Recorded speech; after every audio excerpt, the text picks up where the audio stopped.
I'm passionate about talking about, I think, my story, not out of ego, but out of anybody can do it. And, you have, you know, How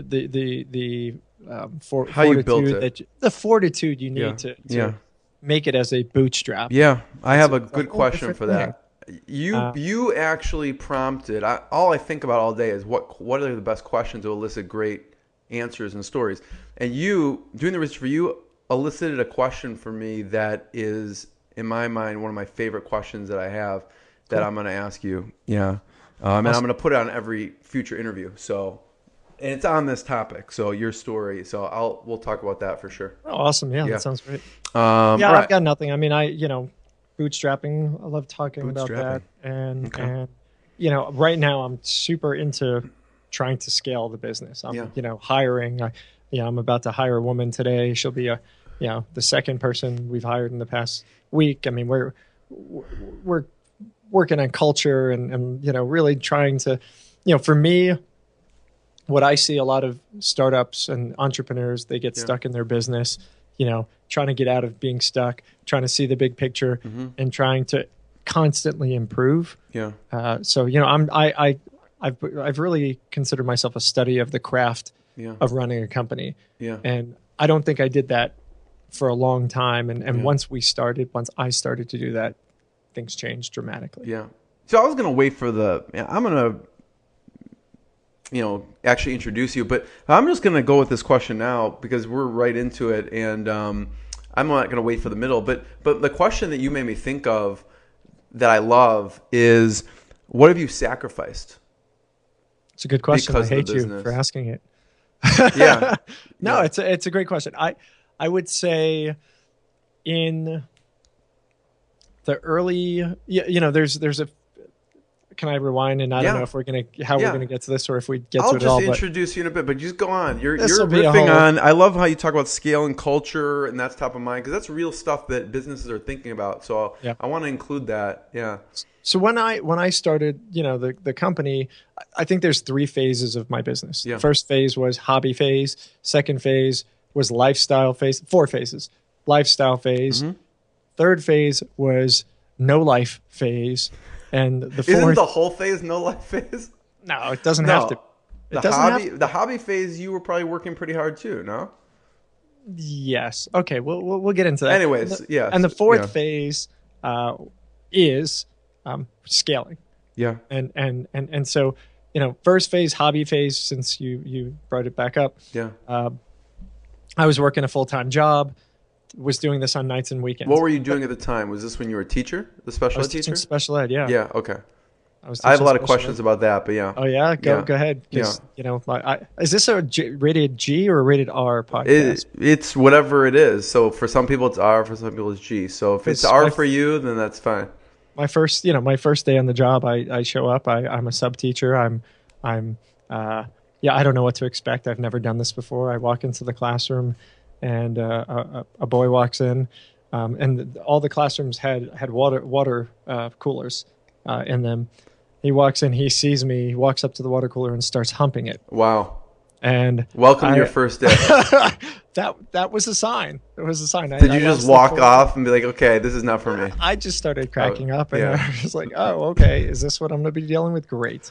But so I was teaching, and I nights and weekends. Yeah, I was working.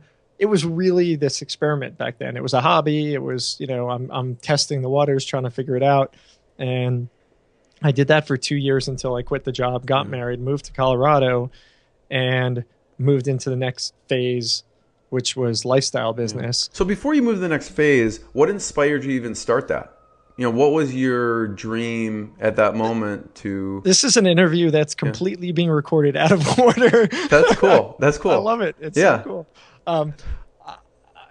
We'll circle back to whatever we'll circle back to. This is fun. I started, I grew up in New York. Right. New York, the culture in New York is a money culture. It is all about, you need money to survive in New York. So, inherently it becomes this money culture.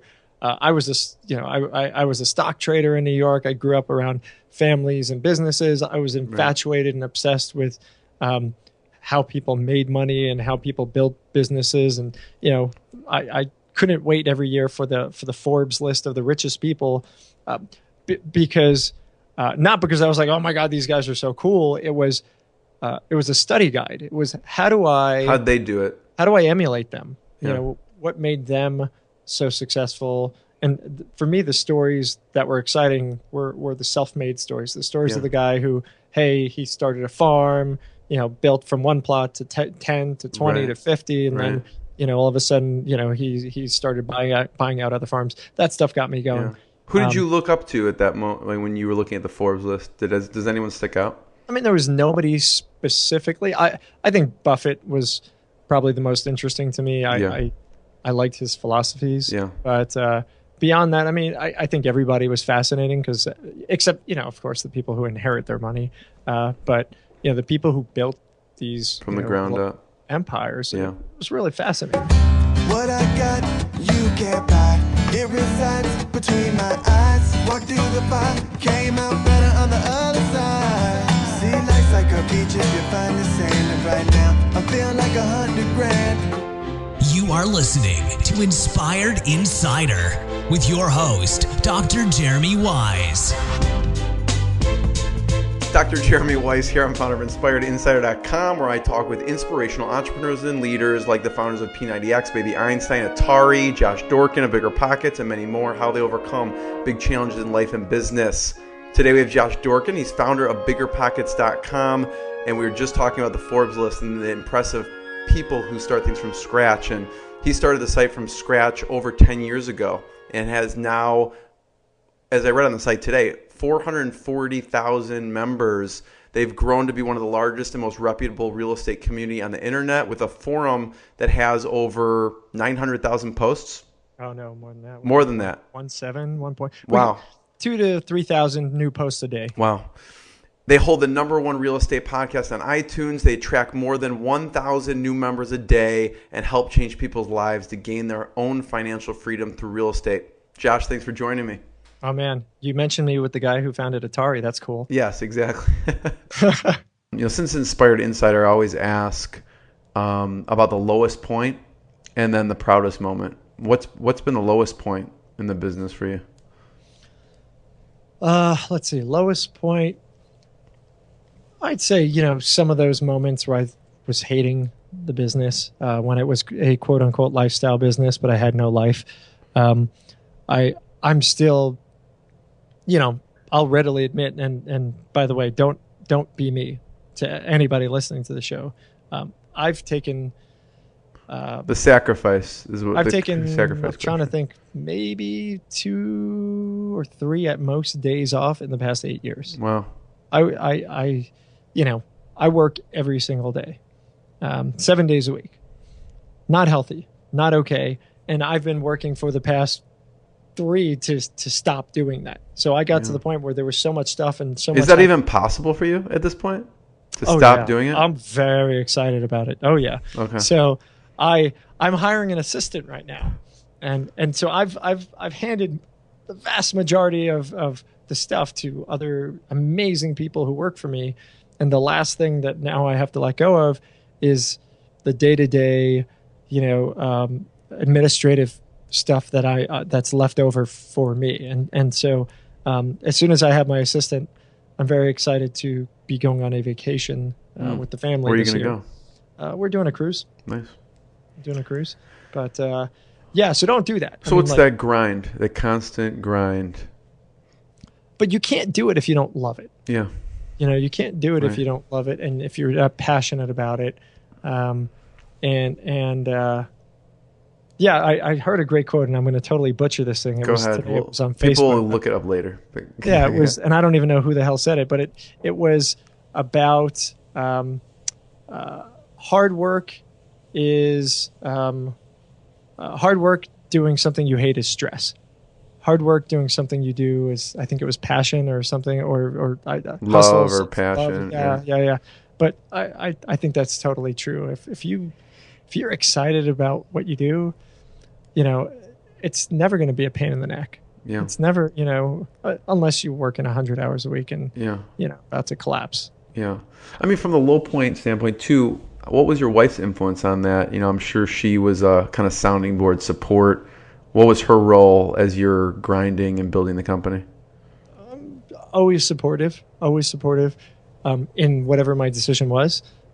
We probably had a dozen to 20 conversations, not just like hypotheticals, but and it was really in the probably year 4 to 7, 4 to 7, where I was ready to quit. I was like, this is it. I think now's the right time. And we would sit and we'd talk it over and, What'd she say? Yeah. I'll support you whatever you want to do. I got your back. And not necessarily what I wanted to hear. What did you want to hear? It was what I wanted to hear. Yeah. I think what I wanted to hear. Did you want her to talk you out of it? Did you want her to be like, yes, quit? I think I wanted her.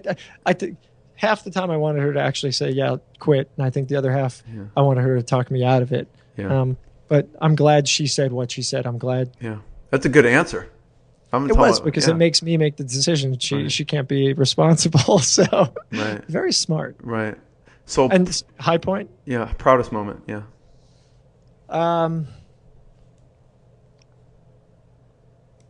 I'd say every day has high points. When we learn that people are being successful from what we're doing. What's been the biggest success story that makes you proud? I'd say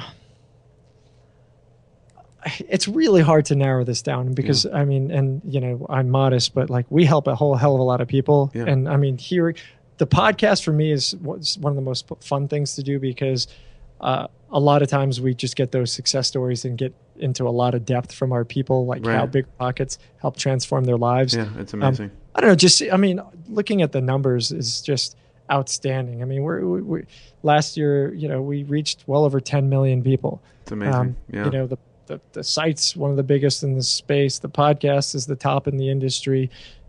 Last month in December, I don't know when this comes out, but in December, we launched 2 new books on our publishing business. And in the period of 30 days, we sold over 10,000 copies of the books. Wow. This was not through a publisher. This was independent. Right. We're a small independent publishing house, which I'm pretty sure would have put us on the Wall Street Journal list. And knowing that we do this, we have the capacity. Right. It's just you launch it to your audience and it happens. Well, it doesn't just happen. I mean, we work our butts off. off. I mean, it's happened over 11 years. It took a long time. Right. It took a long So just all of it. I don't know. I mean, you said it earlier. It's my baby. It is. And so I have so much pride when I look at all that we've accomplished. And I don't know that there's any singular thing that I'm most proud of. I think I'm most proud of Bigger Pockets. I think, it's really becoming a platform that helps people around the world. Yeah. And whether it's there's Bigger Pockets groups around the world as an example, like these organic groups that come together because of people who are passionate. We've got a group in South Korea that's got hundreds of people really who meet once a month and talk real estate. There's a new one in Japan now, in Tokyo, I believe. They're all over the United States. It's amazing. We're impacting people everywhere on the planet. Yeah. Wow. Yeah, it is amazing. Josh, this has been fantastic. Where should we point people towards? Obviously, biggerpockets.com. Any other places they should check out? So check out Bigger Pockets. Check out the podcast at biggerpockets.com/podcast. Go on iTunes, Stitcher, wherever. Leave us a rating review. Go and leave Jeremy for the Inspired Insider. If you are listening to this and getting any value out of this or any other interview that Jeremy has done, I demand that you go and leave him a rating and review.